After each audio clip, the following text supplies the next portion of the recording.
that the RSU and the Center for the Study of Ethics, Youth Democracy Project, the College of Humanities and Social Sciences, for the invitation to be here, and to the RSU especially for organizing this. This is probably the 70-something stop I've done on tour since this book came out in early October. And the book has gotten quite a good response, and it's written not so much from an academic point of view. There are hundreds and thousands of books about this subject. If you go to big libraries, you can witness that for yourself. But lately, I've traveled to the Middle East a number of times. I've spoken about the issue a lot, and over the last few years, people have been asking me, what's a good book that's a starting point if you want to understand what's going on there? And I couldn't really come up with one that really fit that bill, so that's the book that I tried to write. And it's for people who are interested in this issue, but perhaps don't know a great deal about it. And it's also for activists, to be something that's a useful tool for activists. And I wrote the book kind of around the idea that what we have learned, what we learn in the United States, for the most part, I believe are myths about the struggle there, about the situation there, rather than the real history. So I'm really writing to try to demystify or break down some of those myths and put in place of them a more accurate version of what's happening. And I think the myth that is kind of the central myth about this whole situation is illustrated by a quote-unquote joke that was told by the guy who was appointed by President Barack Obama as his new chief Middle East negotiator. And this was 2 days after he took office on January 22nd, 2009. So at the State Department, they introduced this guy. His name is George Mitchell. George Mitchell used to be, in the 1990s, he was the U.S. negotiator in the Northern Ireland conflict, where he made a reference to how that's been going on for 800 years. Really, the struggle against British colonialism has been going on for 800 years. But the 800 years is the reference in this quote-unquote joke, and remember I'm saying quote-unquote. Just recently, I spoke in Jerusalem, and I mentioned the 800 years, referring to Ireland. And afterwards, an elderly gentleman came up to me and said, "Did you say 800 years?" I said, "Yes, 800. He said, such a recent argument, no wonder you settled it." And what's the idea of this joke? All the people who are there, they all laugh, they all knowingly, because they all, quote-unquote, know that the conflict between Arabs and Israelis, or Muslims and Jews, Muslims and Christians, however you put it, hasn't just been going on for 800 years, it's been going on for thousands of years, back to the beginning of time. And I think that's the idea that most people in the United States have, not because of anything inherent about us, but because that's what the media tells us over and over again. Ancient hatreds that go back, just like they tell us this about Iraq. And the only problem with this well-accepted fact is that it's not true. In fact, it's a complete misrepresentation of the reality of what's going on. And not only is it a misrepresentation, I would say it's a malicious misrepresentation that is meant to let somebody and something off the hook. And if we were to define that something in 2 words, it would be Western colonialism. And Western colonialism, I believe, and I want to say a little bit about this, I'm not going to try to go up so much to the present, maybe we can talk more about the present situation, but it's Western colonialism that really established the Middle East as we know it, and it's the outgrowth of that process of colonialization that created the situation, the conflict that exists today. There's 2 big developments that really created the modern Middle East and the Palestine-Israel conflict. One of them was World War I. World War I lasted from 1914 to 1918. It lasted about 51 months. On the average day of World War I, 6,000 people were killed, mostly soldiers. More civilians in the next war, but mostly soldiers. So that means that on the average day of World War I, more than 1,500 days, more people were killed than the U.S. combined combat casualties in Iraq and Afghanistan up until now. It was a horrific war. It was, and in addition to the 10 million people who died in the war itself, probably an equal number suffered lifelong injuries from gassing and amputations and all kinds of injuries. And they didn't have anything called PTSD then. They would talk about people having shell shock. from having been in these trenches for months and years and being bombarded, and they were never the same again. And why were they fighting in World War I? Well, there was the myths about that. One myth was that it was a war to end all wars. But the next war came along just 20 years later, so they kind of dropped that myth. Then the other myth was that it was a war to make the world safe for democracy. That's what the President of the United States at the time, Woodrow Wilson, who became president, by the way. Woodrow Wilson has this certain reputation, but only became president of the United States because of his support and probably membership in the Ku Klux Klan, which was a very powerful organization inside the Democratic Party at that time. That's what he said. But the reality was very different. It was a war of empires. And all of Europe was divided into empires. On the one side in that war were the British, French, Russian, Italian, Dutch, Belgian, and Japanese Empire. On the other side were the German and Austro-Hungarian and Turkish empires. And they all called themselves empires. Later, the one major power that came into the war that didn't call itself an empire was the United States of America, which already by that time was an empire too. So why were the empires fighting? They were fighting with each other because they had just recently divided up the world among themselves. They had colonized virtually the entire world outside of Europe and the United States. And now, having done that, they fought with each other, and at the end of the war, the losers lost their colonies, and sometimes their empires dissolved altogether, and the winners took over those colonies. That's what the war was really about. That's what all that blood and carnage that took place.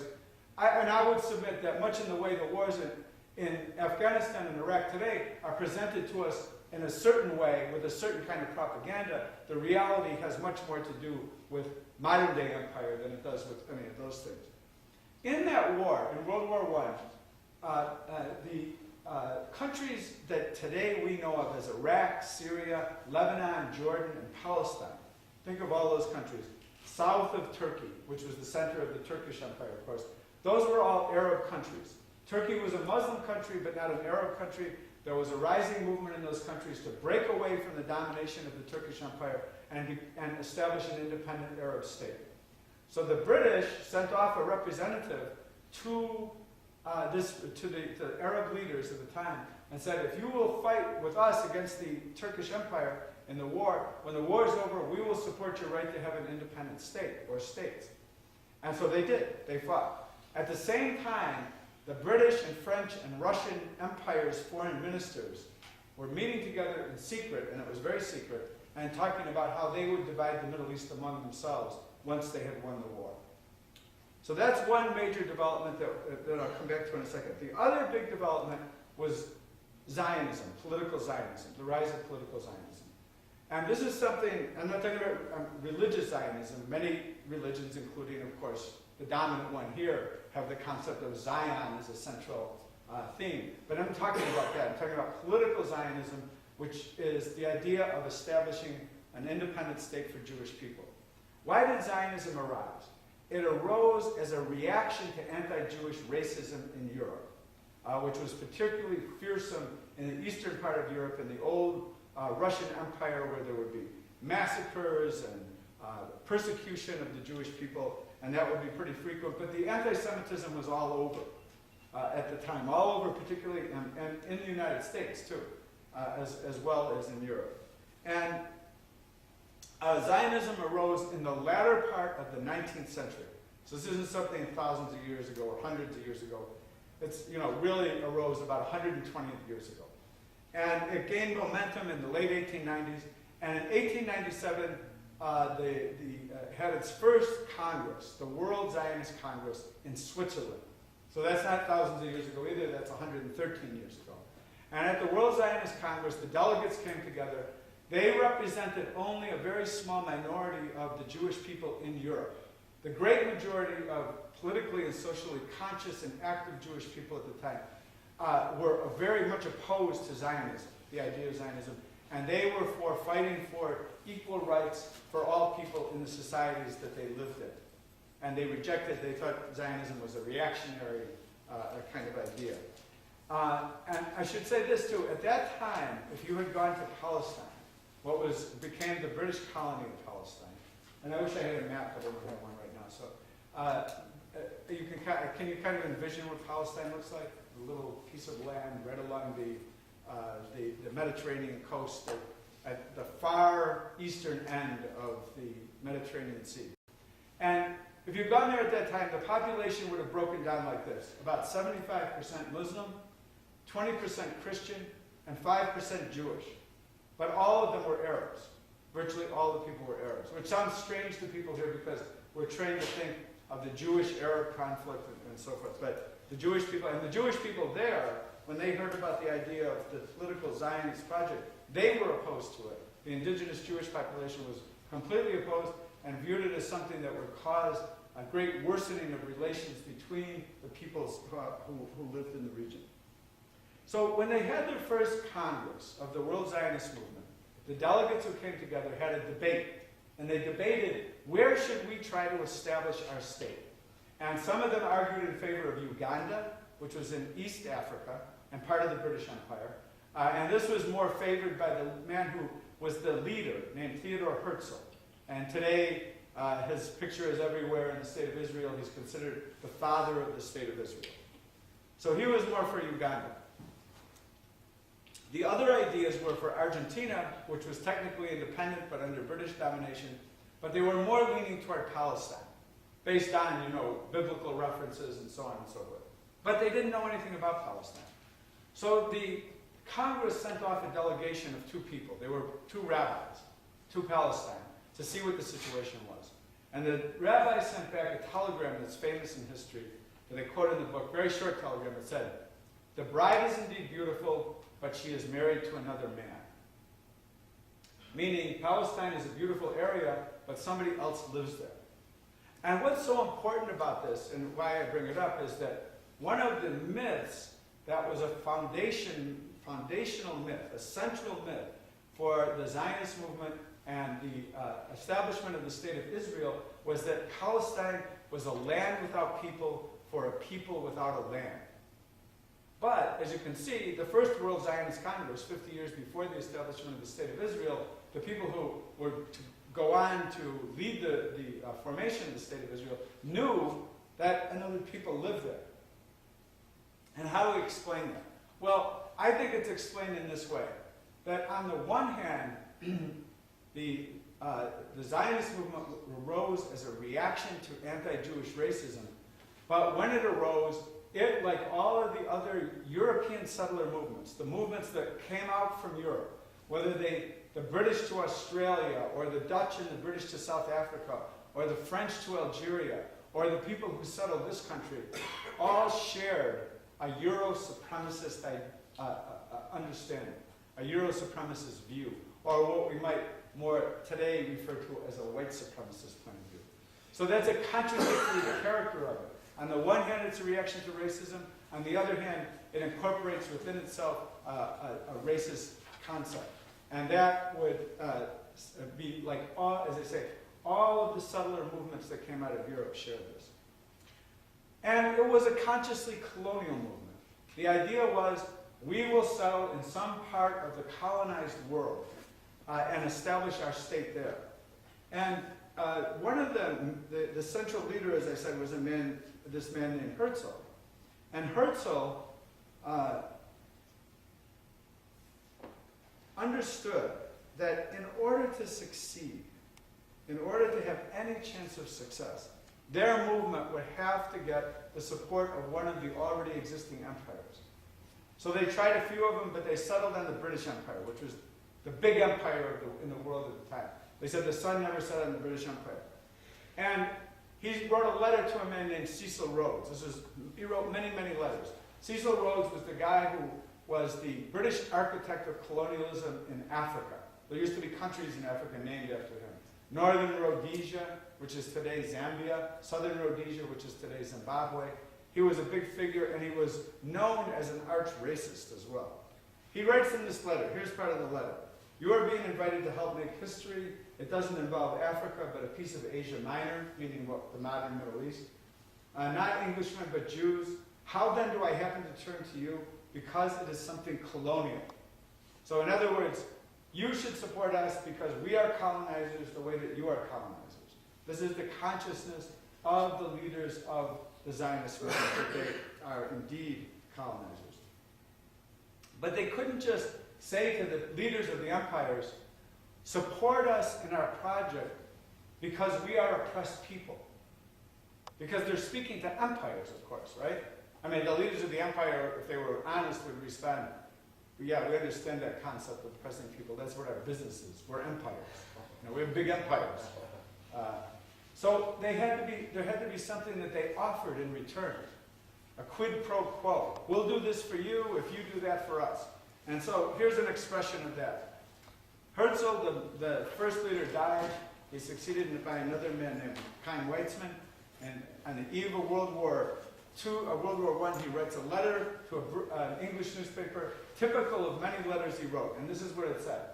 Should Palestine fall within the British sphere of influence, and should Britain encourage Jewish settlement, we could develop the country, bring back civilization to it, and form a very effective guard for the Suez Canal. So there, in a few words, are two ideas I'm talking about. One is the Euro-supremacist idea, right? We could bring back civilization to it. As if there wasn't a long-established civilization there. In fact, I make a point of saying at all these presentations because there's so much anti-Arab racism now and so much Islamophobia that's rampant, that we today in the West would know virtually nothing about antiquity, meaning we would know virtually nothing about Greek or Roman mythology, all these things that are treated as part of the Western tradition. If that knowledge had not been kept alive in the Islamic centers of learning at the time that Europe was in the Middle Ages and when a great deal of that history was lost. That's how we know about it. So the idea that they needed to bring back civilization to it is a Euro-supremacist idea. And the other part of the idea is the second thing that I was just talking about. He's offering that they could form a guard for the Suez Canal. The Suez Canal ran through Egypt, it still does. It was controlled by the British at the time, and it was kind of like pushing the British Empire's buttons to talk about the Suez Canal, because it was the lifeline. The great wealth of England did not come from England. The great wealth of England came from its colonies, and particularly from the colonies like India. And a lot of that wealth, that trade, came through the Suez Canal, which connected the Indian Ocean to the Mediterranean and saved having to go around the Horn of Africa. So this is what they're saying, if you will support the establishment of our state there, then we will be a military guard for your vital interest in the region. And that's one of the main concepts that would continue, and I would say continues up to the present day, not in terms of the relationship of present-day Israel with Britain, but present-day Israel with the United States of America. And why every year billions of dollars of assistance, particularly military aid, go from the United States to Israel because of that relationship of protecting not so much the Suez Canal, but larger U.S. interest in the Middle East as a whole. So based on this campaign, after 20 years, it came to fruition.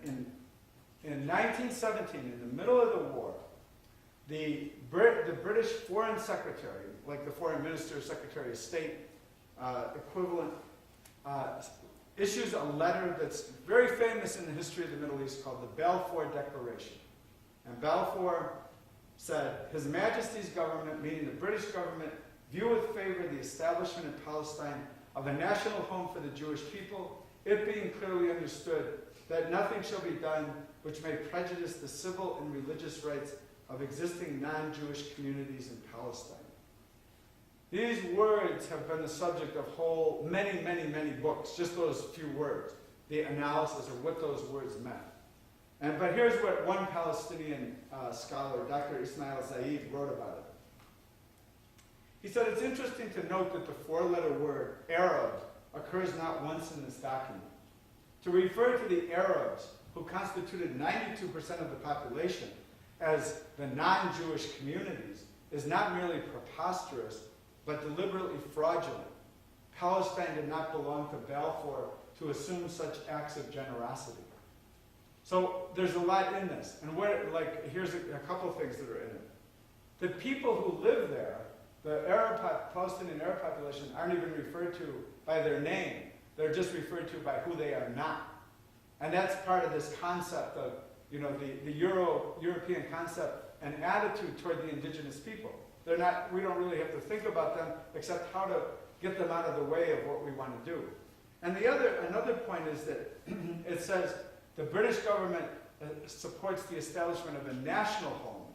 National means state, right? The establishment of a state for Jewish people in Palestine. But when it talks about the people who already live there, it says it supports their civil and religious rights. And civil rights and religious rights are not the same as national rights. So the Palestinian Arabs were very outraged when they read this. This was on November 2nd, 1917. 5 days later, there was another big development in history. And that big development in history was the revolution in Russia. And the revolution in Russia, the new government that came in from that revolution, the first things that it did is it published the secret treaties that the old Tsar's government had been a party to, including the secret treaty about dividing up the Middle East when the war was over. So in a very short time, in 1 month, in the end of 1917, the Arab people find out two things: that they have been betrayed, doubly betrayed. One, they had raised armies and fought alongside the British, but now they find out, when this treaty is published, that the French are taking over what is modern-day Lebanon and Syria, and the British are taking over modern-day Palestine, Jordan, and Iraq, and that there's not going to be any independent state for them. Instead, they're going to be pulled into the two biggest empires that existed. And not only that, but in the center of what they were hoping would be their new state after the war, it's being promised to a European settler population, to European settlers to come and take over that area. So we should just think, this is a part of the history, the hidden history, that is, instead the myths about the age-old hatreds have taken the place of this real history that is virtually never discussed in the mass media in the United States. But you can understand, if we put ourselves in the position of the Arab people at the time, how we would have reacted to that, how we would have felt about that. And for the Arab population in this region, the people who had hoped to have a new state, they went ahead and formed a new state. And this is also something that's never known. And in 1919, they met, a year after the end of World War I, and they met in Damascus, Syria. But the people didn't just come from modern-day Syria, they came from Palestine, Jordan, and Lebanon, and that was all considered to be Syria. Palestine was considered to be southern Syria, but part of Syria. And they established a new state with it was a constitutional monarchy. And they said, how can the Zionists go back in history 2,000 years to prove that by their short sojourn in Palestine, they have now a right to claim it and return to it as a Jewish home, thus crushing the nationalism of 1 million Arabs. But what crushed the nationalism was not the Zionists. They weren't strong enough. The British and the French armies moved in 1920. And in Lebanon and Syria, if you go there today, you can visit the martyrs' squares, they're called, in both the capitals of Beirut and Damascus, where the French hung people who resisted the French takeover of those two countries. And in Iraq in 1920, the year Iraq was formed as a country, 10,000 Iraqis were killed fighting against the British. 2,000 British troops were killed, including the British general who was in charge. That's interesting to know, I think, from the point of view of what's going on up till today, that the Iraqi people never accepted foreign occupation. They didn't accept it in 1920. They rebelled against it in 1925, in 1936, in 1941, over and over and over again, until a revolution in 1958 kicked the British out finally. And in 2003, when the Iraq War started, you might recall, or might have heard, that the leaders in the United States who were saying, yeah, this will be a great war, and the people in Iraq will be throwing flowers and chocolate at our soldiers, welcoming them into Baghdad, might have missed some of the history of this region. But if we want to understand, and this, by the way, what I'm telling you, this story, you can get in a taxi cab in Cairo, and the cab driver can tell you the story I just told, or most of the elements of it. Everybody knows this in the Middle East. Nobody knows it here. We supposedly have the greatest free press in the world. I would submit we sort of live in a bubble. Some things cannot be talked about and are considered outside of the realm of what can be discussed. So now with the British support, the settler movement from Europe really began. 15 years later, 30% of the population was made up of settlers, the Zionist settlers who had come from Europe. Many of them, the people themselves viewed this as a way to escape oppression. The people where they were coming to settle viewed it as the taking over of their territory. And I'll give you an example of why. There were some people among the Zionist settlers who argued in favor of coexistence with the Arab population that lived there. But they were defeated. That was also true in the United States. There were people who were advocated that the settlers who were coming from Europe should have coexist with the indigenous people and have a friendly relationship. They were defeated here in this country. And instead, a policy of extermination was really what was put in place. In 1940, after this project had been going on for a number of decades, one of the leaders of the Zionist movement wrote to his fellow Zionist leaders a letter that explained what the Zionists were thinking about doing. And he says this: "Among ourselves, it must be clear there's no room for both people in this country. And there is no way, besides transferring the Arabs from here to neighboring countries, to transfer them all." In other words, the indigenous population, we're not just coming to live here. We are coming to live here and get rid of the indigenous population. This is the way, how the land without people could come true, if you could get rid of, transfer, expel the indigenous population. World War II is the next big development in the creation of the state of Israel. World War II is, of course, when the Nazi regimes and their allies, because it wasn't just the Nazis in Germany, it was the fascists in Croatia and in Hungary and in Romania, who all carried out the same policy of extermination against the Jewish population. Millions and millions of Jewish people were killed in the concentration camps. 2/3 of the Roma population of Europe was also killed. That's more popularly known as gypsies, but they do not like to be called that. Prefer the term Roma, were wiped out. And millions of Slavic people were killed, worked to death in work camps, or killed in battle. Excuse me, in battle. And the Soviet Union lost 27 million people in the war. We should think about what that really means. The 27 million. The U.S. casualties in World War II were about 400,000. 27 million in the Soviet Union. So in the aftermath of this, the United States, as I talk about in the book, the United States leadership and the British leadership had refused to do anything to really try to rescue or limit the number of people who were being killed in the concentration camps. But when the war was over, they supported the creation of the State of Israel. And it was for political reasons that they did so. So you can't really see this very well, but I think I can give you an idea.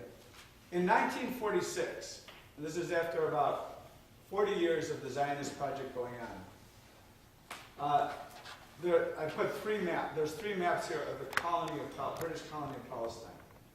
In 1946, the Zionists controlled about 6.6% of the land. They owned it. 6.6%. The next year was a vote at the United Nations, Resolution 181, to divide Palestine into what would become Jewish and Arab states. And 55% of Palestine was awarded to what would become the State of Israel. And at the end of 1948, this is 1946, 1947, now at the end of 1948, Israel made up 78% of Palestine. The West Bank was taken over by Jordan, and Gaza was taken over by Egypt, and there was no Palestinian state at all. And the name Palestine began being taken off the maps of the world very quickly, particularly in the West. But not only did Palestine seem to disappear in 1948, But the Palestinians themselves seem to disappear too, most of them. In 1948, 3/4 of the population, between 750 and 800,000 Palestinians, were forcibly driven out to make way for the state of Israel. And they were driven out by means of terror. There's a book that an Israeli historian published last year. His name is Ilan Pappé. The name of the book is The Ethnic Cleansing of Palestine. And I talk some in the book about it, about how it was a policy of massacres and terrorism that drove the population out.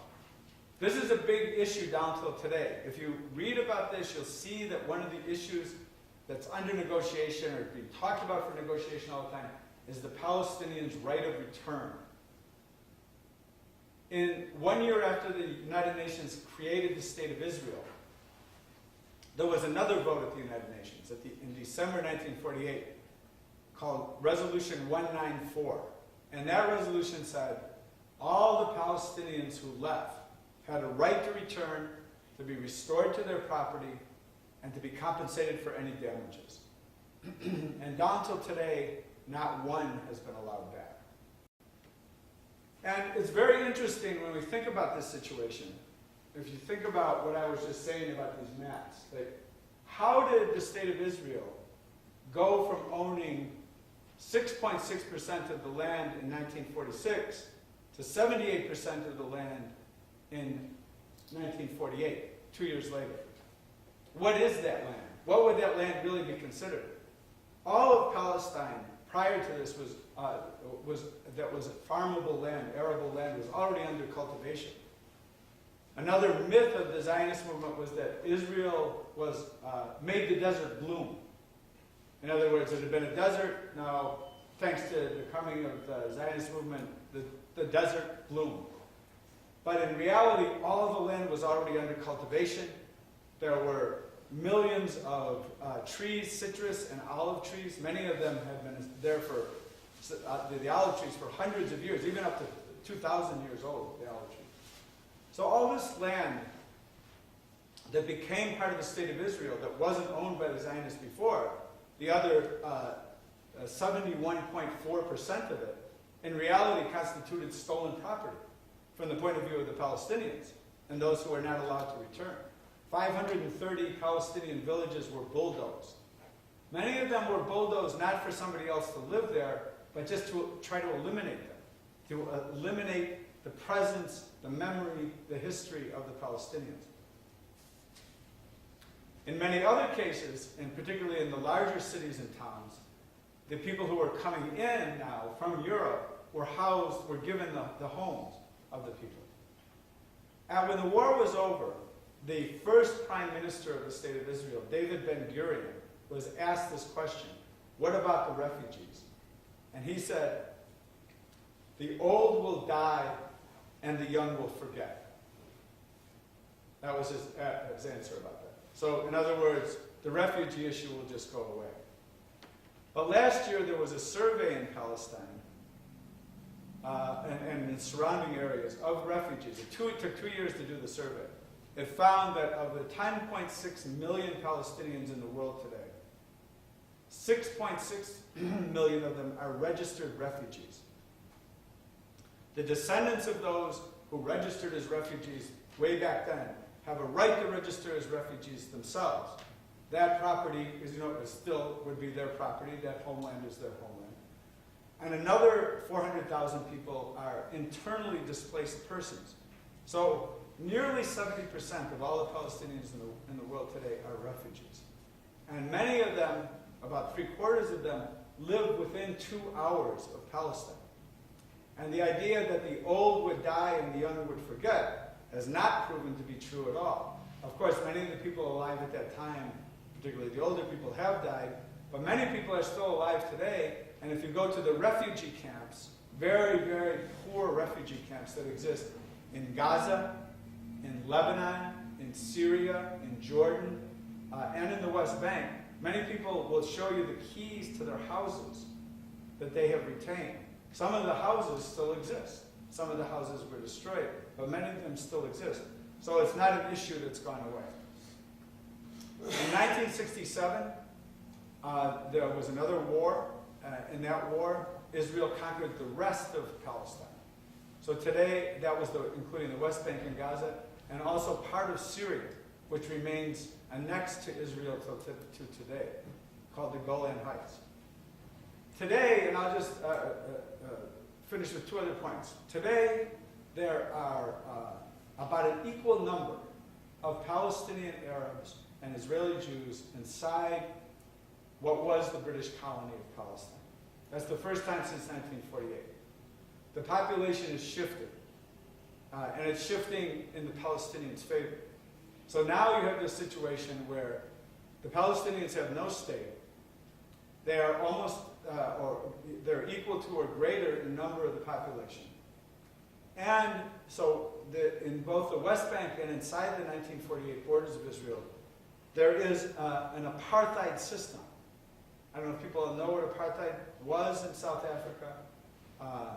It's a system of different rights for different groups of people, and really real rights for one group of people and the denial of rights for others. And that system, and we could talk about that, that's a big controversial issue.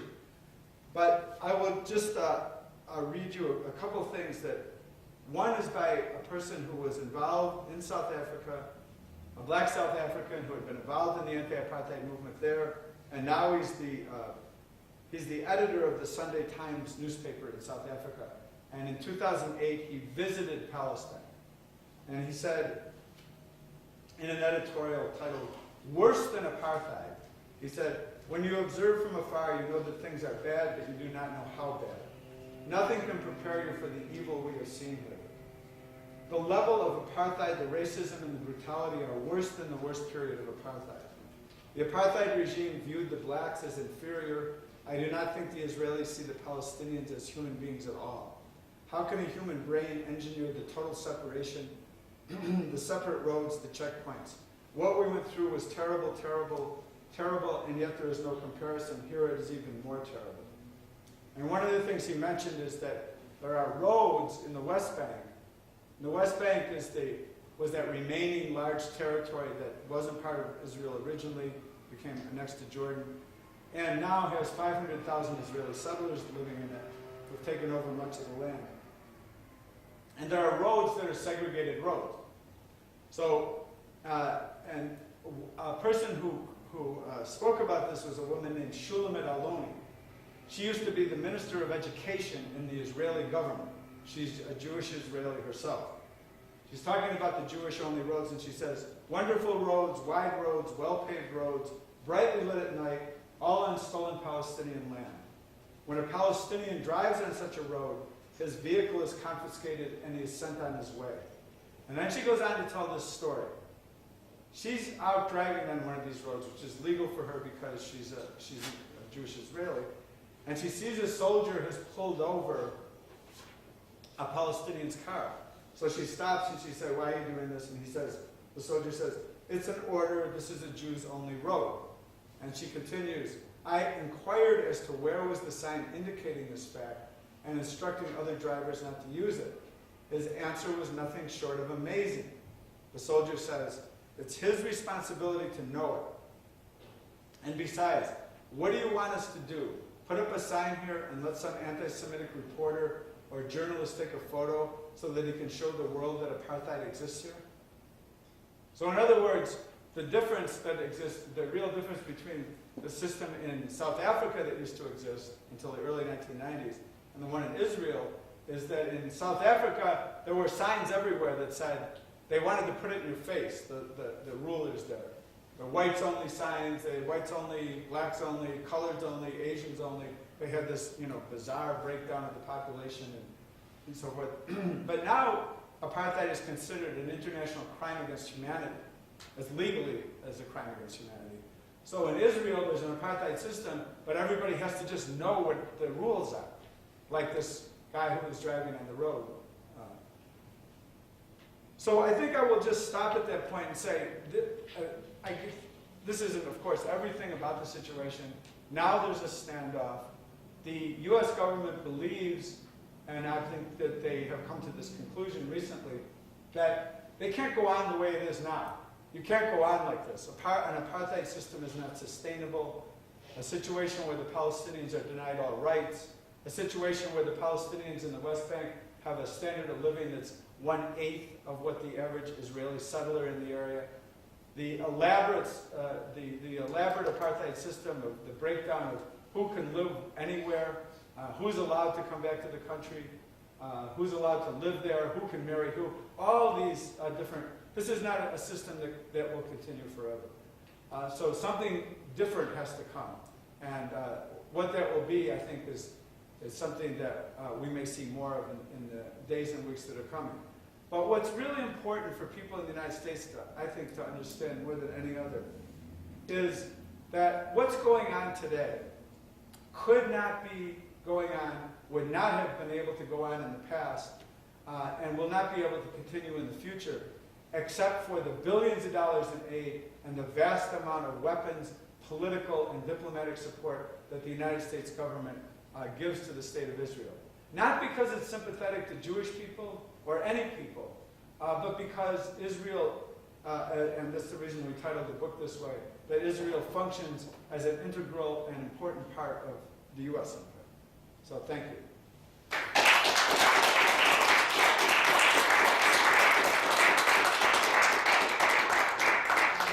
We have about 10 minutes for questions, and then again, there's a lunch afterwards. It's free. Everybody's welcome to attend. Meeting options was we have that preference, but yeah, we can take questions. Go ahead. I wanted to ask you about one possible way in which we can move forward where there remains hope for a solution to the conflict. When I was traveling there, many of the Palestinians pointed to a lot of the nonviolent resistance and protests that go on in many of the villages there. And we've just recently seen in Berlin, for example, that after 5 years of doing this consistently, that there was an Israeli Supreme Court ruling saying that they would push the separation wall back, and they would give Palestinians more denims that was taken away.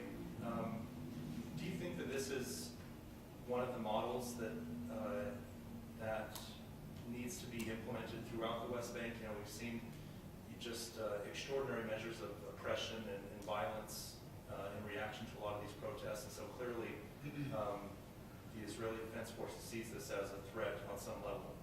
What are your thoughts on that? Well, I'm glad you asked it because I think that there's been a proliferation of that kind of resistance in recent years.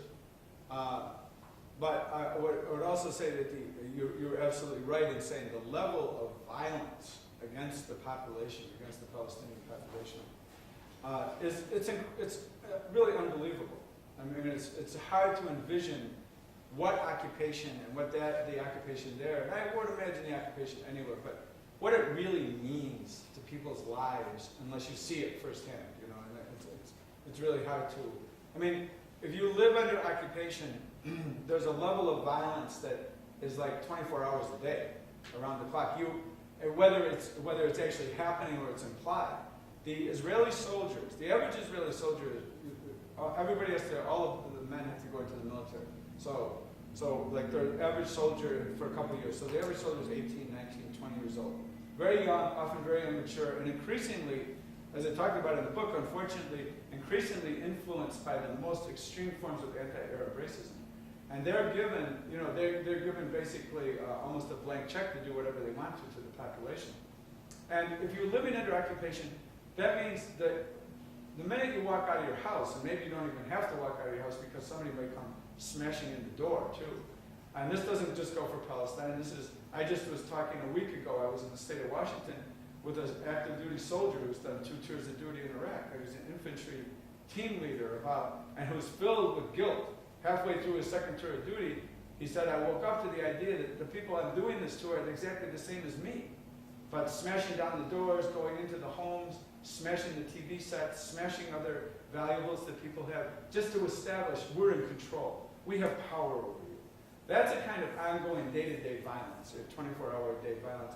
But then when people go out to demonstrations, even the nonviolent demonstrations, as I think you know, that they have no compunction about opening fire. And sometimes I read in the paper, this is the thing that's really ridiculous, is they'll say, oh, they didn't use lethal ammunition, they only used rubber bullets. Well, a rubber bullet is a steel bullet that has a plastic coating on it. It's big, and it doesn't usually kill you. It can kill you, but it can, it causes a lot of damage if you get shot with a rubber bullet. So I think that the resistance is really incredible. The fact that the Palestinians have been counted out time after time. They disappeared in 48. They disappeared, it seemed, even more in 67. But they haven't disappeared, and they're not going to disappear, I don't think. So they find all means of resistance. I'm not critical. I believe that we should, I believe the people who are living under occupation have a right to resist occupation by the means that they choose. So I support the nonviolent resistance, but I'm not going to argue to people and tell people, oh, just go out there and just keep getting shot and don't do it and don't shoot back. I mean, I don't think that's a legitimate thing, and I don't think that goes for, we talk about this as if that's unacceptable. We should think how the United States of America come into being. There wasn't a nonviolent revolution. Yeah. Well, would you consider this a struggle for national liberation? And would you possibly speak to like the PFLP and what they've done to actually actively organize and make this happen? Well, yes, it's a national liberation movement of the Palestinians, meaning to really be able to be liberated from and be able to have real self-determination. And that goes for all of the different, in fact, all of the different parties that exist in Palestine support that.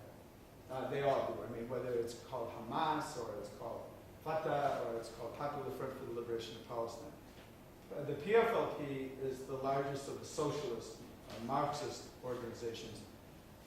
It was viewed as the most dangerous organization by the Israelis, particularly in the late 80s and the first the major intifada that happened, uprising at that time, because it was growing very, very rapidly. Because its perspective, its line is that one state with equal rights for all people, and that the Israelis want to put the Israeli leadership, I'm not saying all Israelis, but the Israeli leadership wants to put the struggle on a religious basis, and that kind of religious and nationalist basis. It's our religion against your religion. They prefer that, and think that So at one time they actually supported the development of Hamas to be a rival to PFLP, but then Hamas turned into something else different.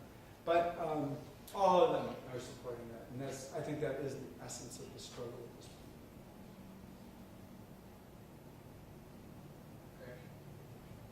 Yeah. Living in the heart of American imperialism, what can Americans do to increase resistance to imperialism, and what are some of the best ways to show solidarity with the national liberation struggle in Palestine? Well, I think that the most important thing is, in a certain way, it's the educational aspect. But from my point of view, the educational aspect is not just books or flyers or meetings like this, but also I think the way larger numbers of people, see that there's another side to a question is when if they see thousands of people or hundreds of people or dozens of people who are holding up signs that say that something different than what the official version is that's coming out. That somebody said, the Palestinians have rights. That Palestinians have been demonized. The Palestinians have been demonized. The Iraqis, to a large degree, have been demonized. I mean, anybody who resists gets demonized. And to explain to people that what's being done, supposedly in our name, is not in our interest. I think that's a very critical point. That, and one example I would give is this, is that when I went to college in upstate New York, I went to a state college at State University of New York, a long time ago in the 1960s. It was when they first had tuition. And the tuition, my real tuition was $25 a semester for 4 years. The tuition was $200, but if you had passed the Regents examination to get out of high school in New York, and you went to a state school, you automatically got $175 a semester for 4 years. But before I started, there was no tuition at all. And it wasn't just those schools, those small schools. It was the University of Michigan and the University of Texas and University of California. I mean, prestigious colleges. So what happened since then? What really happened? Did the United States become a poorer country? Are you paying $25 a semester or $200 a semester for tuition now? Are you? No, I don't think so. Nobody, I mean, what's happened is that the emphasis and the funding of militarism, which now, if you put together the amount of money that's been spent on the military since World War II, and you put it, not during World War II, but since then, and you were to put it in 2010 dollars, it would be somewhere around $40 trillion. That's an unimaginable amount of money. There's no way we can even think of, wrap our minds around that. But the vast, vast, vast unlimited funding of militarism we pay a price for that. Martin Luther King, back in the Vietnam War, said the bombs that are dropped in the jungles of Southeast Asia explode in the inner cities of the United States. That's a very good connection, an anti-imperialist connection, actually, without putting it in the terms of imperialism or anti-imperialism. But it's absolutely true. They say, the people in the military-industrial complex, the Pentagon leaders, they say they're doing all this to defend us. Vietnam was not going to attack the United States. Korea was not going to attack the United States. Iraq was not going to attack the United States. The reason that the Palestinians are not attacking the United States, reality has been turned upside down, and we need to turn it back right side up and explain that the fact that there are 800 U.S. military bases are all over the world is not defending democracy. They're not defending democracy in Saudi Arabia. You know, I mean, it's the propaganda that we are given is meant to get us behind something that is against our own interests. And I think that's, you know, in those fundamental kind of ways we need to explain that. Today, the big target is Iran. And I just want to say something, we've got a couple minutes left, but just to say something about the way the propaganda is done. If we had a map up here, it could show Iran, and you know, a couple of things are said. One thing that's said is that if Iran got a nuclear weapon, the whole region would be destabilized. But on the eastern border of Iran is Pakistan, which has nuclear weapons. A little bit further away is India, which has nuclear weapons. To the north of Iran is Russia, which has nuclear weapons. To the west of Iran is Israel, which has nuclear weapons. And sitting right off the coast of Iran, I mean right off the coast, and they confirmed this a few years ago, are U.S. Trident submarines. A Trident submarine, if you don't know what that is the most deadly instrument of war ever created. One Trident submarine can independently target between 200 and 400 different cities or other locations with nuclear weapons. One submarine can destroy 200 to 400 cities, depending on how many missiles they have on it. And it's sitting right off the coast. So here's the argument. And Hillary Clinton said it a month ago. If Iran gets nuclear weapons, the whole region will be destabilized. And our hopes for a nuclear-free Middle East will be gone. I mean, it's complete fabrication. Then the other one, because the way we're presented with why we should support these policies, which are really against our own interests, why we should support imperialism even though imperialism hurts us, it's a kind of a menu. It's like going into a restaurant. If you don't like the first item and then, well, just go down and we'll find another item for you.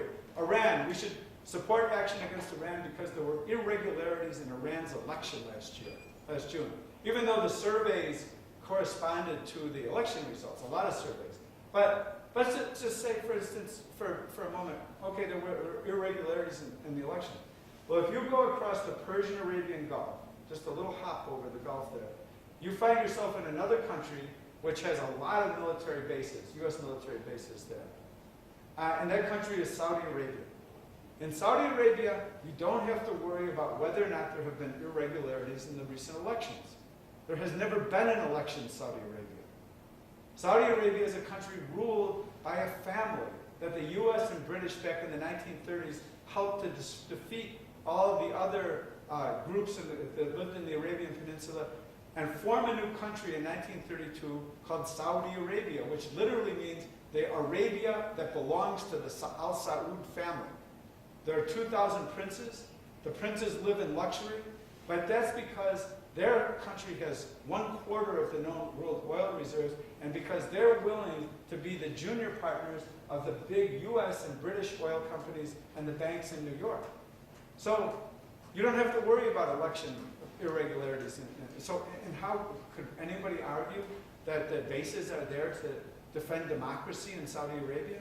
Women, they sometimes say women don't have full rights in Iran. That's true, they don't have full rights, but they are a majority of the university students. There is a higher percentage of women in the parliament in Iran than there are in the Congress of the United States. In Saudi Arabia, women can't drive cars. It's illegal still for women to be able to drive a car.